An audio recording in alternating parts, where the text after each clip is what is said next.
Hello, hello mga ka-journey! Hello! Magandang araw sa ating lahat. Nakaupo po ako doon, nagtatago ako kasi mainit. Yes, sobrang init today. Sobrang init today.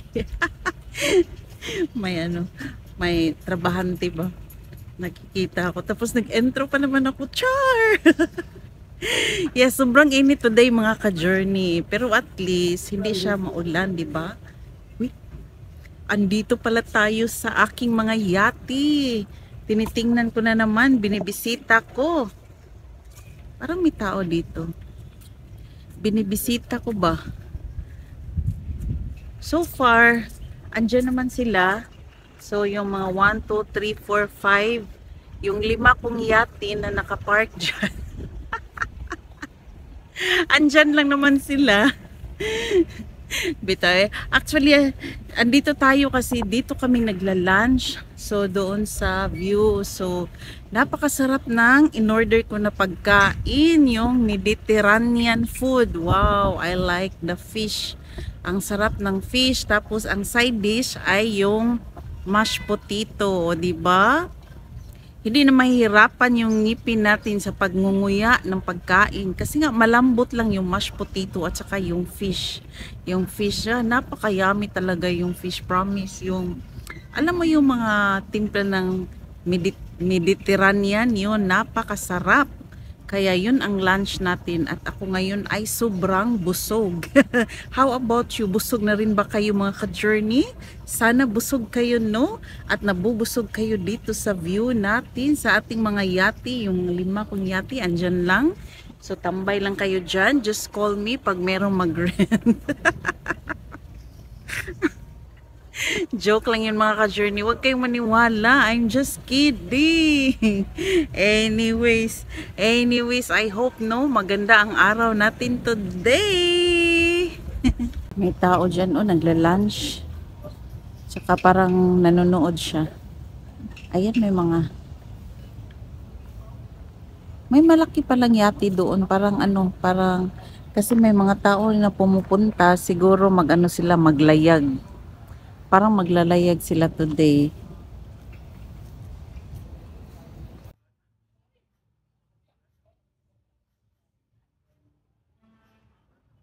Ang sarap namang umupo dito. Nasa ilalim ng maliit na puno. Pero at least, kahit na maliit siya, but still, nagbibigay siya ng shadow sa atin. So, hindi masyadong mainit. Pero may clouds naman ngayon. Unlike nung mga ilang days na wala talagang clouds. Meron lang talaga, pero tuwing gabi umuulan. Yeah, may kapitbahay pa naman ako na napansin namin na every time na magliligo siya ng kanyang sasakyan, aba, uulan talaga. Buti na lang hindi siya naghugas ngayon. So siguro hindi uulan kasi hindi siya naghugas ng sasakyan. No. Just kidding. Pero most of the time, napansin talaga namin na pag naglilinis siya ng sasakyan, abay umuulan talaga. Totoo, kaya sabi ko, ba't pa naman niya hinuhugasan yung sasakyan niya? Uulan din naman, di ba? Pero anyways, maganda rin kasi pag dinadala mo yung sasakyan, malilinis, walang kasi especially dun sa amin, may mga ibon ba? May mga ibon, yung mga dumi ng ibon, doon talaga sa sasakyan. So, napakapangit tingnan, kaya lagi silang naglilinis ng sasakyan. Pero ako, tinatamad na ako Before, lagi kong hinuhugasan yung sasakyan. Pero, ngayon, habang tumatagal, parang ang tamad-tamad ko na.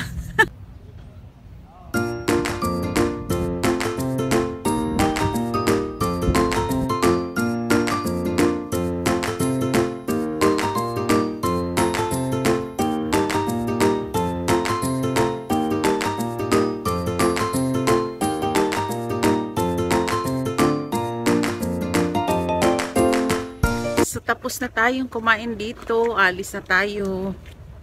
Maghahanap na naman kami ng maiinuman na coffee. So, coffee time na naman.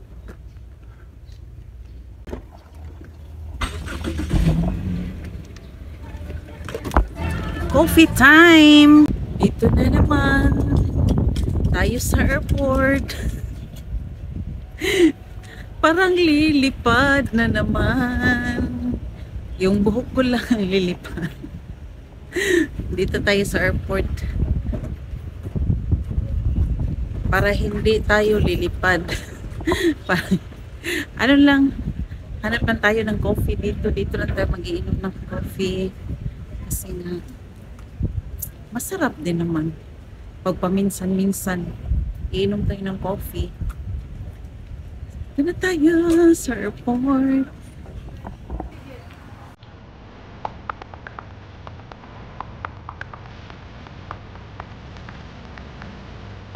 Pero I think next week, lilipad tayo papunta doon sa Boracay. Mag-Boracay ta. Yes. Punta tayo sa Boracay. Abangan nyo yan. Lost. Oh, You. me? I got lost. Why? Just see.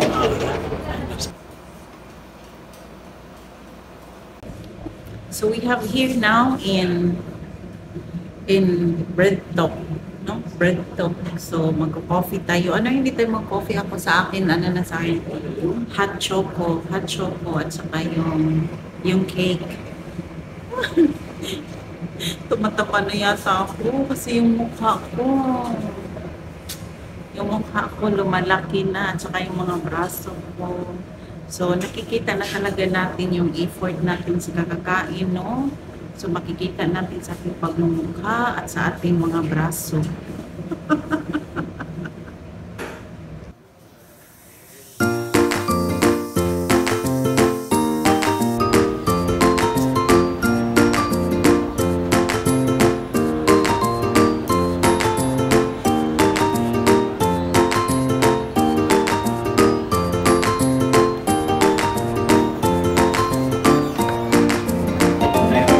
Electronic check-in.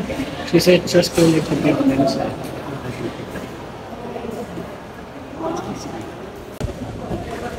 So, may ticket na po tayo papunta doon sa Boracay. See you there, Boracay. I'm so excited na. So, finally, no, may ticket na tayo. So, inaantay na lang natin yung date kung kailan tayo makalimutan. So, basta within this month. Pupunta na tayo doon. That's good. At i-enjoy na natin. Tsaka may ano na pala dito, may Kenny Rogers na pala dito. Oh. So, no need na kami maghahanap doon sa mall para doon sa Kenny Rogers. Meron na pala dito. So, at least, di ba, malapit na lang. Kung gusto nating kumain ng kasi masarap din yung pagkain sa Kenny Rogers. Aminin. Yeah, masarap din.